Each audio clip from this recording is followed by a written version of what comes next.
तपोवन परिसरामध्ये STP plant उभारणीसाठी महापालिकेनं 300 झाडांची कत्तल केली आहे।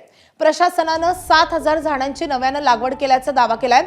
मात्र माझाच्या रियालिटी चेकमध्ये या झाडांपैकी बरीचशी झाडं जळून गेली असल्याचं उघड झालंय।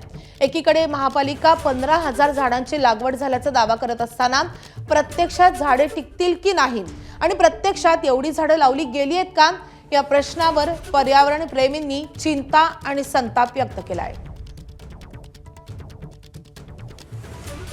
या ठिकाणी आल्यानंतर 7000 झाडं एकाच वेळेस नजरेत पडत नाही। टप्प्याटप्प्याला काही झाडं बघायला मिळत आहेत, मात्र त्यातील बहुतांश झाडं ही आता जळालेली आहे। ती आता अगदी शेवटची घटका मोजत आहेत। ज्यांच्याकडनं ही झाडं लावण्यात आली त्यांनी काठी देऊन झाडं लावण्यासाठी आधार तर दिला। यंदा खरं तर पावसाळ्यात जास्त वेळ लागलेला होता, जास्त लांबलेला होता, तरी देखील ही झाडं जगू शकलेली नाही। आणि जी झाडं लावलेली आहे ती आपण बघतोय अगदी वरचेवर अशी झाडं आहे, नुसतं हाताने जरी उचललं तरी ही झाडं आपल्या हातात येतात।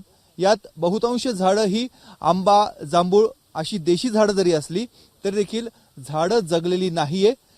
की एका ठिकाणी आमचे मोठे मोठे 300 झाडं तुम्ही तोडता आणि दुसऱ्या ठिकाणी तुम्ही दावा करता की आम्ही तिप्पट झाडं लावू। अहो पण झाडं लावा, पण ते जगवणार कोण? हे तुम्ही ना सजीवांचं आपण म्हणतो हत्या करताय तुम्ही झाडांची।